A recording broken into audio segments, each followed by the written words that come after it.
Yo, what's up everyone? This is Kimmerman from Kimmerman Complex Studio. Today I have here model kit from a Chinese third-party modeler, which is the Y20 Yunsheng from Round Culture. And this kit is not so popular, even though talamak ng mga Chinese third-party modelers. I don't know why they don't like this kit, but for me, in my perspective, the kit color is a bit boring. Hindi siya ganun ka-appeal yung kanyang kulay, and at the same time, yung tsura ng kanyang proportion dito ay parang odd.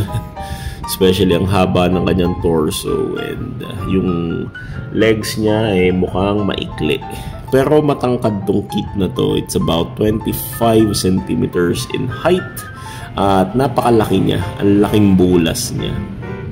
Kahit wala yung pakpak niya, malaking bulas talaga siya. So, dinagdagan pa ng pakpak. So, lalo lumaki. But, despite being a big kit, magaan lang siya. Hindi siya ganun kabigat. Mukha lang siyang mabigat kasi laki, pero ang gaan lang niya, promise. So hindi ito ganun ka solid. Yung kumbaga weight, hindi ganun ka comparable sa yung mga siksik na Chinese model or Chinese third-party model kit, like yung Oberon, yung sa mga SNAA, Marshall Emperor. Hindi siya ganun kabigat. And ito, punta tayo sa height comparison muna. So this kit is 25 centimeters, as I said. So let's compare it with the Bandai 1/100 scale. So I have here the Cherrim Gundam. So hanggang dito lang siya sa may waist banda. So 18 centimeters kit compared to 25 centimeters kit. And I got the 1/100 scale, no grade again, Barbatos Lupus Rex. So if I'm going to ayan, itabi natin siya ganyan. Okay. Barbatos will be about the chest part lang ng kanyang katunggali dito. Ayan, hanggang dibdib lang siya ni Yunsheng. Tapos, let's go with 1/100 scale, or rather 1 and 1/44 scale mobile movement test here. Even though this is a 1/144 scale, this is about 18 centimeters. So hanggang dito lang siya sa abdomen. And excuse me. And finally, let's compare this with no grade Moderoid model kit na matangkad. So this is about 21 centimeter Deer Stalker RXR. So hanggang dito lang siya sa chest part ni Yunsheng. So let's go with the articulation of Yunsheng here. Let's go with the head. So ang ulo niya pwedeng tumingin dito. Hanggang dito lang sa taas na to. And yan, titingin siya pababa ganon. Hanggang dun lang siya. Pwede siyang mag-rotate. Pero medyo stiff ang joints. Ayan. Stiff ang joints nitong Yunsheng. Hindi siya makakatingin 360 dahil nababarahan nitong armor dito. And then, sa chest niya, pwedeng maggalaw itong nandito sa part na to. Ayan, hanggang ganyan lang siya. And sa shoulders, pwedeng umangat hanggang dito lang kasi napaka-stiff ng joints. Shoulder armor, pwedeng umangat pa ganito. Pwede rin umangat, bumaba hanggang dito. And then it can move. Wait. matigas kasi sa pakpak niya. Ayan, ganyan natin yung wings niya. Or pwede nating alisin muna yung wings para mas maganda yung kanyang demonstration. Wait lang, medyo matigas Supposed to be pwede maalis yung dito sa may backpack niya, pero fortunately nag-stock up ang plastic at mukhang masisira ako kung alisin ko, so hindi na. Anyway, ito nga, pwede mag-rotate yung kanyang arms 360 ganyan, and dito sa may forearms niya dito sa biceps niya, it can rotate as well. Ayan, pwede mag-rotate ganito. Tapos pwede mag-raise yung kanyang arms up to here, and elbow movement dito pwedeng, and may mga loose parts na pwedeng mag-bend up to this one and up to this one. Yan, may double bend siya. Sa wrist niya pwedeng mag-rotate ang hands dahil ball joint ito. Yan, pwede mag-swivel side to side, and dito sa kanyang hands, yung thumb pwedeng magganito, gumalaw ng ganyan dahil ball joint, and the fingers, ang kanyang fingers dito ay lahat tutupi. So magkakadikit yung 4 na daliri na ganyan. Tapos meron siyang peg dito for connector ng spear. Okay? So dito tayo sa waist niya. Medyo back heavy tong kit na to, pero good thing the waist is tight. So matigas yung waist niya, masusupport yung back heaviness ng kit. So let's spread muna tong kanyang arms ganyan. So the waist can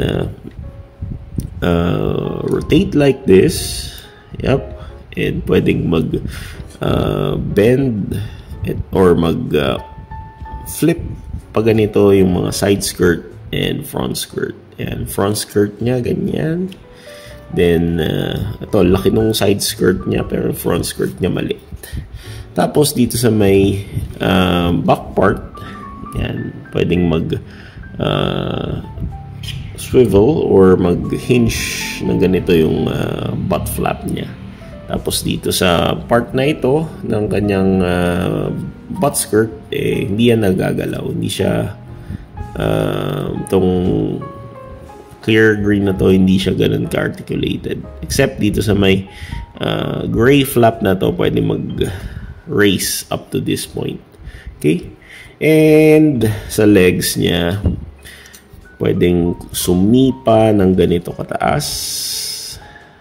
Medyo ano lang siya medyo stiff yung sa may legs niya, pero pwedeng sumipa siya pa ganito lang, ang liit lang ng kanyang raise dito kasi ano siya mahigpit, tight yung kanyang joint dito. Ayan, although pwedeng maglaro pa baba dito yung kanyang waist joint, pero napakapigas. And dito na lang tayo sa knee part. Yan, knee bend niya. Pwede mag-bend yung knee pa ganito. And also double jointed yan. Pwedeng mag-bend up to this far. So pwede siyang tumupi ganito kataas. Tapos kanyang ankle, pwedeng mag-move independently yung bawat part ng kanyang paa. Pwede itong mag-swivel side to side, mag-rotate side to side dito. Also, dito sa part na to, sa may ankle niya. Yan, ganyan.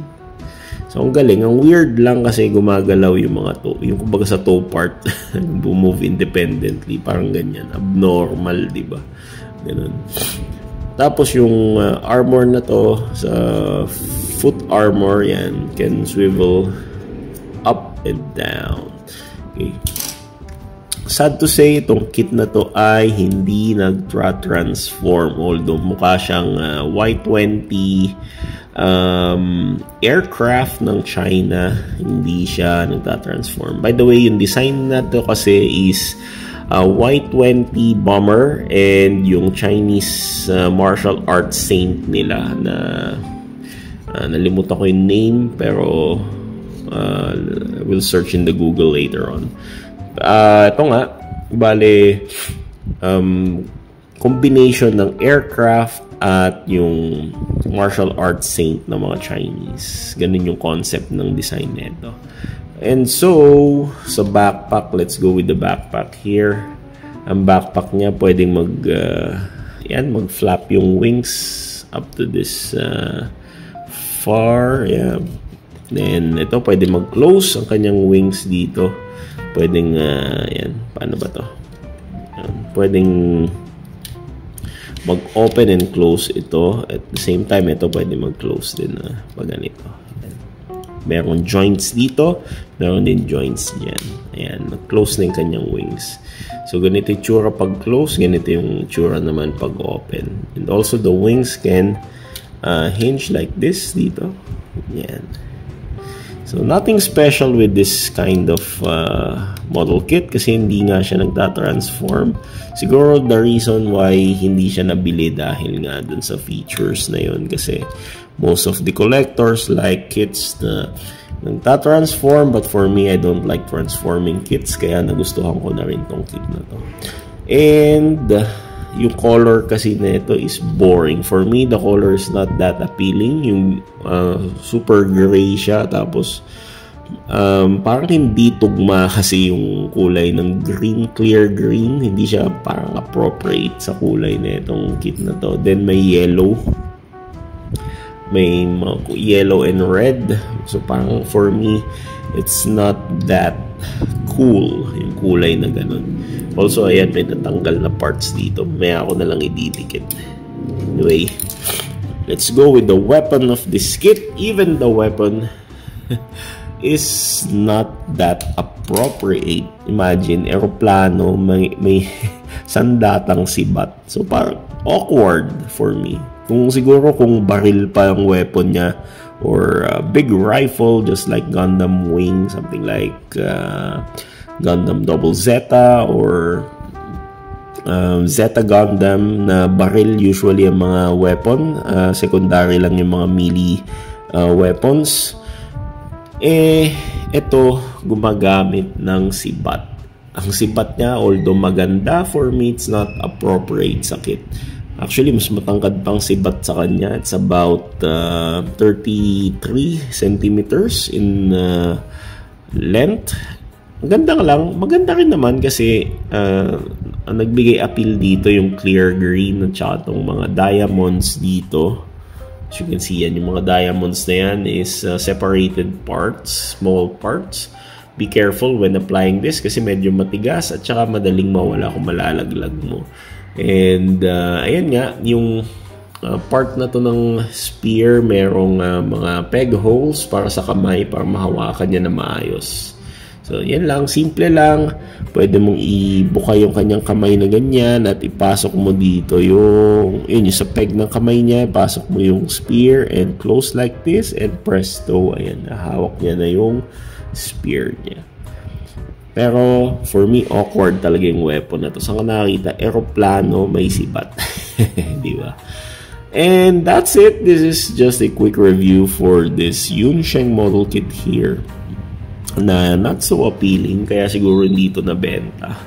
Anyway, this is Kimmerman from Kimmerman Gunpla Studio. For me, this kit is a beginner-friendly kit.